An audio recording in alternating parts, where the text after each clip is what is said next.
É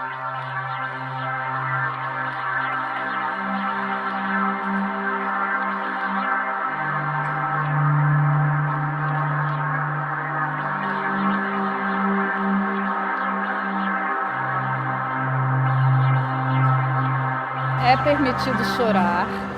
É uma performance instalação que tem essa placa, que é uma placa incomum e que permite uma coisa incomum também, que é a pessoa sentar e chorar em público.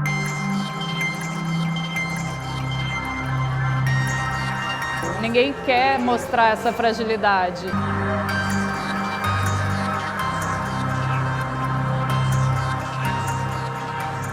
E que, na verdade, também é uma força de renovação, né, para cada um, o choro. Então, é um espaço que propõe essa potência do choro compartilhado também. É um choro corajoso, né?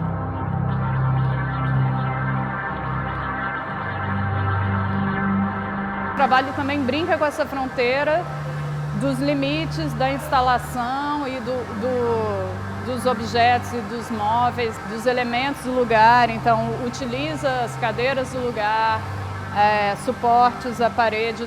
Tem esse diálogo do que é e o que não é, o que pertence ao lugar e o que é a obra.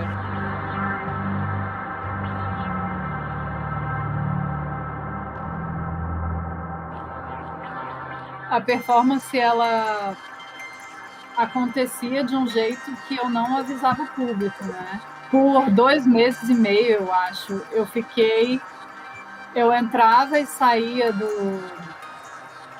da instalação sem avisar e chorava 20, 30 minutos. Quem circula, né, para, olha, tenta juntar aí as informações e circular também por essas fronteiras, porque sou eu como performer, mas é a minha dor que está aqui também.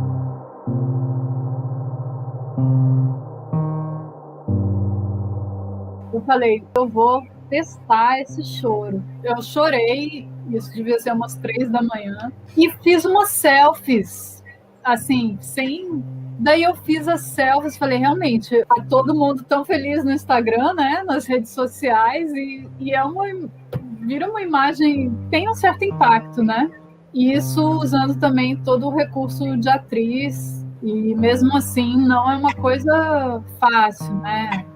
Acho que cada ator aciona os seus pontos e suas memórias afetivas e tudo mais, mas é uma demanda energética que tinha uma dificuldade também porque não tinha personagem.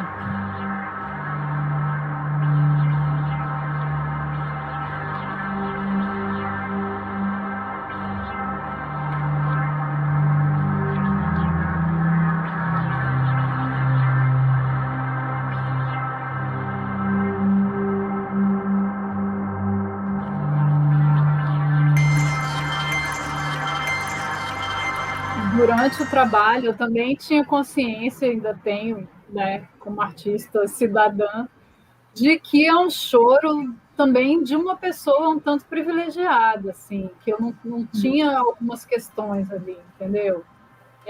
Eu nunca vou conhecer a dor de uma pessoa trans, por exemplo. E a própria imagem também é uma mulher branca chorando. Se fosse um homem, teria outra leitura. Se fosse uma mulher negra, teria outra leitura. Se fosse uma mulher grávida, teria outra leitura. Então, tem essas camadas aí, né? E outra coisa que despertava muito assim, me colocar nesse lugar privilegiado e ver as pessoas passando e criar as histórias das pessoas. Então, assim, que dor é essa, entendeu?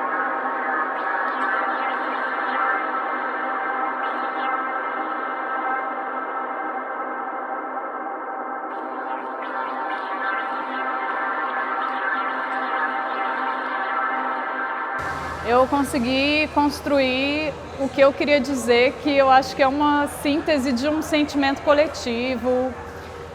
Tem um choro engasgado de todo mundo, então a cada notícia que a gente fica sabendo todos os dias vem um sentimento de opressão, de perda de liberdade, das próprias subjetividades. Então, esse trabalho vem muito como uma resposta disso.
Na performance Meu Abismo, eu caminho por uma grande fita de Möbius que aos poucos vai se desdobrando e desenhando diferentes formatos.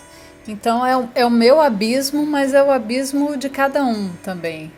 Essa obra ela apresenta um passeio inquieto por um abismo que é múltiplo, é concreto e metafórico, particular e coletivo também.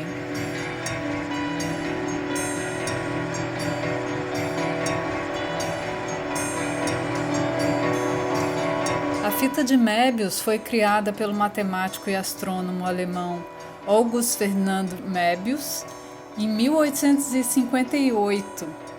E ela tem como uma das suas características mais fascinantes o fato de ser um objeto não orientável, ou seja, é impossível determinar qual seria a sua parte de cima ou de baixo, de dentro ou de fora.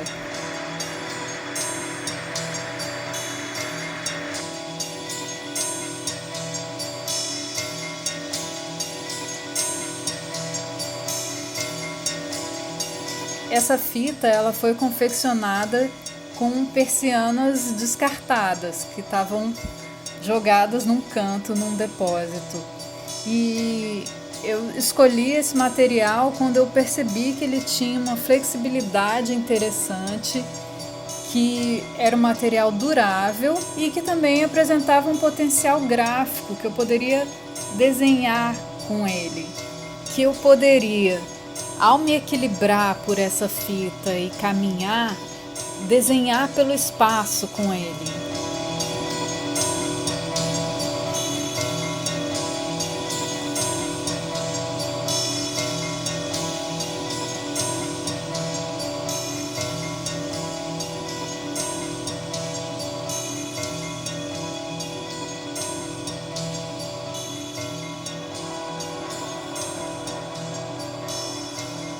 Então, o trabalho surgiu da investigação prática desse material e dessa possibilidade de metamorfose.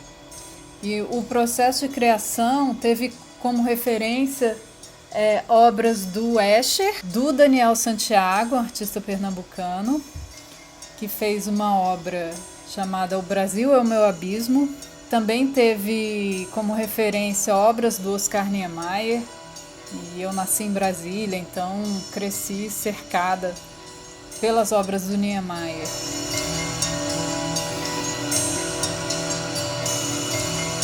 Depois de pronto, foi percebido um diálogo entre o meu abismo e a obra Caminhando, da Lygia Clark. Então, ao me equilibrar nesse meu abismo, eu passei também a ter a sensação de estar num caminhando expandido, o que é uma imagem muito inspiradora para mim enquanto performer. Essas referências, então, tiveram muito presentes no processo criativo e também servem como uma espécie de ambientação, de atmosfera na hora da apresentação dessa performance.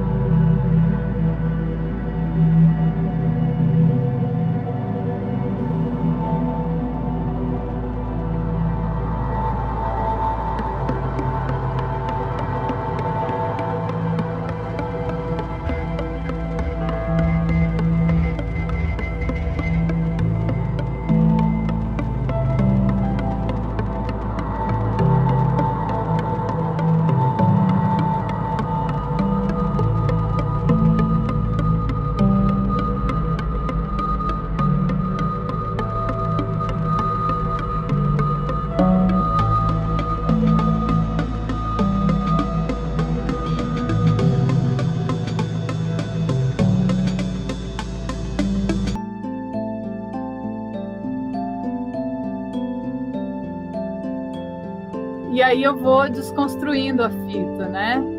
Nenhuma performance é igual a outra, porque o desenho fica diferente e o desenho que eu faço no chão também depois.